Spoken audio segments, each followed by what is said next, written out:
सभी YouTube viewers का हमारे चैनल पर स्वागत है।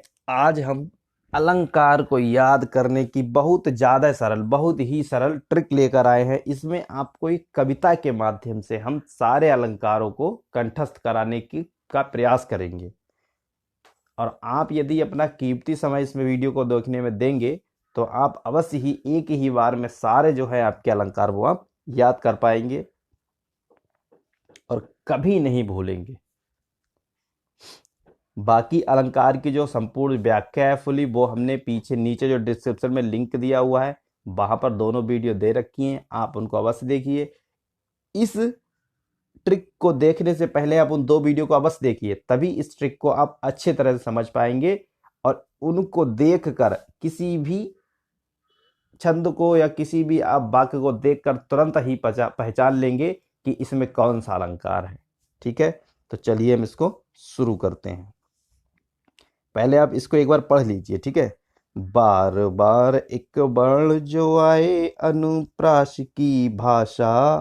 देखिए पहला जो दे दिया है बार बार एक वर्ण जो आए, तो जिस वाक्य में जिस भी छंद में बार बार एक ही वर्ण आए व्यंजन वर्ण, तो वहां पर अनुप्रास अलंकार होता है। कौन सा अलंकार होता है? अनुप्रास अलंकार होता है। ठीक है, जैसे देख लीजिए एग्जाम्पल, तरली तनुजा तट तमाल तरवर बहु छाए। अब यहाँ पर देखने की चीज ये है कि देखिए तर ता आ गया, ता आ गया, ता आ गया, ता आ गया, इसमें भी ता। ठीक है, 5 बार व्यंजन वर्ण ता की आवृत्ति हुई है यहाँ पर, तो ये कौन सा अलंकार हो गया इसमें बताइए? अनुप्रास अलंकार। ठीक है, नीचे भी आपका देखिए दूसरा एग्जाम्पल दिया हुआ है, बंदव गुरुपद पदम परागा। ठीक है, देखिए पा पा यहाँ पर भी और यहाँ पर भी पा, तो पा की आवृत्ति 3 बार, सा की आवृत्ति यहाँ पर 3 बार हो गई। ये भी आपका कौन सा है? अनुप्रास अलंकार का उदाहरण है। इसी प्रकार से चारु चंद की चंचल किरणें खेल रही थी जल थल में, ये भी आपका कौन सा है? अनुप्रास अलंकार है। इसके अलावा बहुत से, खड़क सिंह के खड़कने से खड़कती है खिड़कियां, चंदू के चाचा ने चंदू की चाची को।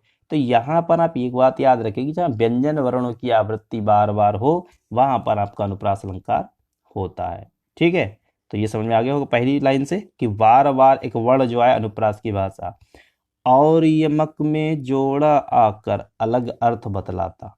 ठीक है, और यमक में जोड़ा आकर अलग अर्थ बतलाता। अब देखिए यमक में क्या आएगा? जोड़ा आएगा, शब्दों का युग्म होगा। ठीक है, जोड़ा होगा, शब्दों का युग्म, अर्थात शब्द 2 बार प्रयुक्त हो जाएगा। ठीक है, और अलग अर्थ बताएगा, अर्थ जो होगा उसका वो अलग अलग होगा। देखते हैं इसका हम एग्जाम्पल।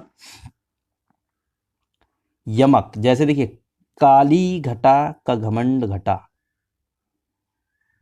ठीक है, काली घटा का घमंड घटा, तो घटा शब्द 2 बार आया, लेकिन प्रत्येक बार उसका अर्थ क्या है? अलग है। पहली जो घटा है, काली घटा का मतलब क्या? जो काले बादल, यहां पर इसका अर्थ हो गया काले जो है बादल।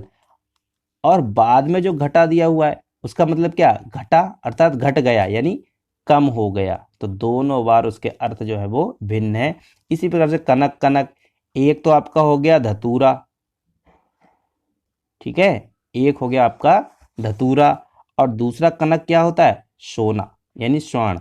दूसरा जो होता है वो आपका होता है सोना, यानी कि स्वर्ण जो होता है वो। तो आपके ये दोनों ये किसके हैं जो एग्जाम्पल? ये आपके यमक अलंकार एग्जाम्पल हो गए। ठीक है, नीचे देखिए 3 बेर खाती थी वे 3 बेर खाती है, तो यहाँ बेर दिया, एक बेर है खाने वाला फल, एक बेर का मतलब बार बार जिसको कहते हैं। तो यहाँ पर ये भी आपके एग्जाम्पल हो गए यमक अलंकार के। तीनों सरल एग्जाम्पल आराम से आप समझ सकते हैं, याद कर सकते हैं। ठीक, फिर देखिए तीसरी लाइन में क्या कहता है? अब श्लेष की बारी आती। और श्लेष में एक शब्द के अर्थ अनेकों भाई। श्लेष जो अलंकार है उसमें क्या है? एक शब्द के कई अर्थ। देखिए यमक में क्या है? शब्द बार बार प्रयुक्त होगा, अर्थ अलग होगा। और श्लेष में क्या है? एक ही शब्द होगा लेकिन उसके स्थान पर उसके अलग अलग जो है अर्थ निकलते हैं। ठीक है, एक ही स्थान पर अलग अलग अर्थ निकलते हैं। जैसे रहीमन पानी राखी है बिन पानी सब सून, पानी गए ना उबरे मोती मानुष चून। स्पष्टीकरण देख लीजिए, यहाँ पर पानी शब्द के 3 अर्थ है। देखिए पानी शब्द जो प्रयुक्त हुआ है यहाँ पर इसके 3 अर्थ हैं। एक तो चमक, एक है सम्मान और दूसरा चून अर्थात चूना। ठीक, तो यहाँ पर इसके जो है 3 अर्थ है, तो यहाँ पर आपका श्लेष अलंकार था ये। चौथा देखिए, अतिशयोक्ति में बढ़ा चढ़ाकर छोटी बात बताई। अतिशयोक्ति क्या होता है? हाइपरबोल जिसको हम कहते हैं, किसी बात को बहुत बढ़ा चढ़ाकर कहना ही अतिशयोक्ति कहलाता है। तो अतिशयोक्ति का एग्जाम्पल देखते हैं यहाँ पर कि हनुमान की पूंछ में लगा न पाई आग, ले लंका से गिरी जल गई, गए निशाचर भाग। अर्थात यहाँ पर क्या कह रहे हैं कि हनुमान जी की पूंछ में आग ही लग भी ना पाई थी, ठीक है, कि लंका जल गई और निशाचर जो थे वो भाग गए। तो ऐसा नहीं था कि लग ही नहीं पाई उससे पहले भाग गए, इसका अर्थ ये है कि जैसे ही लगी सब भाग गए एकदम। ठीक है, तो यहाँ पर किसी बात को बढ़ा चढ़ाकर कहा जाता है तो वो आपका अतिशयोक्ति होता है। देखिए नीचे भी एग्जाम्पल दिया है, बालों को खोल कर मत चला करो, दिन में रास्ता भूल जाएगा सूरज। यहाँ पर भी बात को बहुत चढ़ा बढ़ाकर जो कहा गया है। नीचे दिया है, भूप सहेस 10 एक ही वारा, लगे उठावन डरत नटारा। अर्थात जब सीता जी का स्वयंवर हो रहा था तो सभी जो है वो धनुष को उठाने के लिए बढ़ रहे थे, लेकिन उनसे हिल तक नहीं पा रहा था। तो ये भी आपका एग्जाम्पल जो है वो आपका अतिशयोक्ति का हो गया। ठीक है, अगली देखिए 5वीं जो लाइन है हमारी वो है, चरण कमल एक रूप मानकर रूपक की परिभाषा। चरण कमल एक रूप मानकर रूपक की परिभाषा क्या है? मान लेते हैं। ठीक है, किसी चीज को किसी के समान उसमें मान लेते हैं, वो हमारा रूपक कहलाता है। जैसे देखिए, चरण कमल बंदो हर्राई। ठीक है, यानी कि कमल को जो है, चरण जो है वो कमल के समान। मैया मैं तो चंद्र खिलौना ले हूँ, यानी यहाँ पर माँ से जो है कृष्ण जी कह रहे हैं कि मैं चंद्र खिलौना लूंगा। ठीक है, चंद्र जो चांद है मैं चांद ही लूंगा, चंद्र खिलौना लूंगा। पायो जी मैंने राम रतन धन पायो, तो यानी कि धन जो है वो राम रतन रूपी धन पाया है। तो यानी किसमें क्या होता है, किसी चीज को किसी के समान मान लिया, लेकिन वहां पर इस प्रकार के कोई शब्द प्रयोग नहीं होते हैं। ये आपका रूपक अलंकार था। 6ठी लाइन में कहता है फिर, सासी से सम सरिस मान लो उपमा जी की आशा। देखिए सासी के समान, ठीक है, यहाँ पर उपमा है।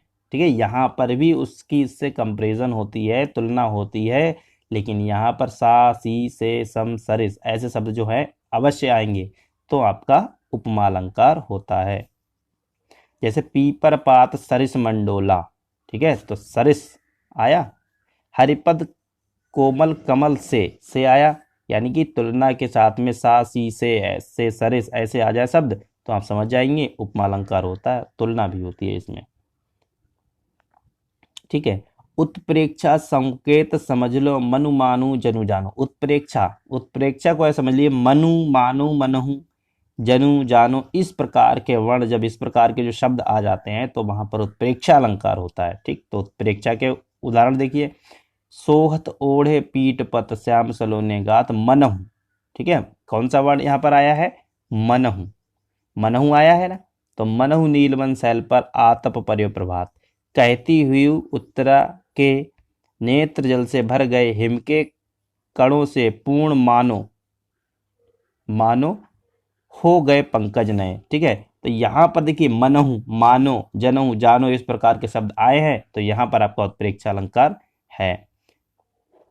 अगला देखो नीचे एग्जाम्पल, नेत्र मानो कमल है, इसके जो नेत्र हैं वो मानो कमल है, मानो शब्द आ गया यहाँ पर भी, तो ये भी आपका उत्प्रेक्षा अलंकार है। और देखिए लास्ट जो अंतिम लाइन उसमें कह रहा है कि दो चीजों में भ्रम पैदा हो भ्रांतिमान हो।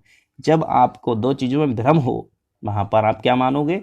भ्रांतिमान हो जाएगा आपका। जैसे सारी विच नारी है कि नारी विच सारी है, कि सारी ही की नारी है कि नारी की ही सारी है। तो ये आपका एग्जाम्पल भ्रांतिमान की है, क्योंकि इसमें भ्रांति हो रही कि सारी के बीच नारी है कि नारी के बीच सारी है। ठीक है, तो ये आपका भ्रांतिमान हो गया। तो ये आपका वीडियो जो है कंप्लीट हो गया है।